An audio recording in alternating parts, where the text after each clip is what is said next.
শীত রাতের নীল বৃষ্টি। কলকাতার পুরনো অলিগলি আর ঝমঝমে বৃষ্টি, এই দুটোর মেলবন্ধন নীলুর খুব প্রিয়। নীলু একজন তরুণ লেখক যে একটু নির্জনতা খুঁজছিল তার নতুন উপন্যাসের জন্য। তাই সে উত্তর কলকাতার এক পুরনো রাজবাড়িতে ঘর ভাড়া নেয়। বাড়িটার নাম নীলকুঠি। স্থানীয়দের মতে এই বাড়িতে অভিশাপ আছে, কিন্তু নীলু ওসব বিশ্বাস করে না। সেই রহস্যময়ী নারী। বৃষ্টির এক ঘোর লাগা সন্ধ্যায় নীলু জানলার ধারে বসে কফি খাচ্ছিল। বাইরে অঝোরে বৃষ্টি পড়ছে। হঠাৎ সে দেখল বাগানের মাঝখানে একটি মেয়ে দাঁড়িয়ে আছে। পরনে ধবধবে সাদা শাড়ি, কিন্তু বৃষ্টির জলেও তা একটুও ভিজছে না। নীলু অবাক হয়ে নিচে নেমে গেল। মেয়েটির সামনে গিয়ে নীলু থমকে দাঁড়াল। অপূর্ব সুন্দরী, কিন্তু চোখ দুটো গভীর বিষাদে ভরা। নীলু জিজ্ঞেস করল, আপনি এই বৃষ্টিতে এখানে কি করছেন? ভিজে যাবেন তো। মেয়েটি ম্লান হেসে বলল, আমি ভেজার অপেক্ষা করি না, আমি শুধু বৃষ্টির শব্দ শুনি। আমি অরণি। প্রেমের শুরু ও রহস্যের ঘনঘটা।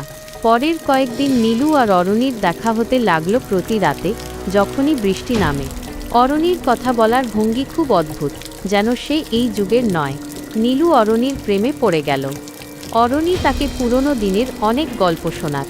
কিন্তু অদ্ভুত ব্যাপার হলো, নীলু যখনই অরণিকে স্পর্শ করতে যেত, তখনই চারপাশটা কেমন ঠান্ডা হয়ে যেত। একদিন নীলু অরণিকে বলল, আমি তোমাকে ছাড়া থাকতে পারবো না, চলো এই বাড়ি ছেড়ে চলে যাই।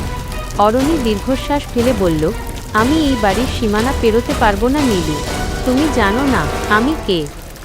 রক্তমাখা সত্য। সেই রাতে প্রবল ঝড় বৃষ্টি শুরু হলো। নীলু লাইব্রেরিতে বসে পুরনো কিছু দলিল ঘাঁটছিল। হঠাৎ সে একটি পুরনো ছবি খুঁজে পেল। ছবিটা দেখে তার রক্ত হিম হয়ে গেল। 18 শতকের সেই ছবিতে হুবহু অরণি দাঁড়িয়ে আছে। ছবির নিচে লেখা, অরণি দেবী, যিনি 1924 সালের এক বৃষ্টির রাতে এই বাড়িতে খুন হয়েছিলেন। নীলু বুঝতে পারল সে একজন আত্মার প্রেমে পড়েছে। ঠিক তখনই ঘরের বাতিগুলো নিভে গেল। পেছনে কারোর দীর্ঘশ্বাস শোনা গেল। নীলু ঘুরে দেখল অরণি দাঁড়িয়ে আছে, কিন্তু তার সেই সুন্দর মুখটা এখন বিভৎস। সারা গা দিয়ে রক্ত ঝরছে, আর গলার নলিটা কাটা। অরণি ফিসফিস করে বলল, নীলু, তুমি বলেছিলে না আমায় ছাড়া থাকবে না। আজ সেই বৃষ্টির রাত।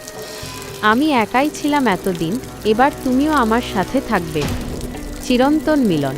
পরদিন সকালে পুলিশ নীলকুঠির সেই ঘরের দরজা ভেঙে নীলুর দেহ উদ্ধার করে। তার মুখে এক অদ্ভুত তৃপ্তির হাসি ছিল। চিকিৎসকরা জানালেন নীলুর হার্ট অ্যাটাক হয়েছে।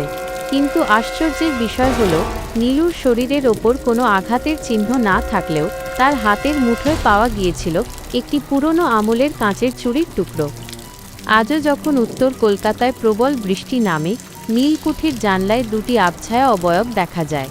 তারা একে অপরের হাত ধরে বৃষ্টির শব্দ শোনে। তাদের ভালোবাসা এখন মৃত্যুর ওপারে। আপনার কি এই গল্পটি পছন্দ হয়েছে?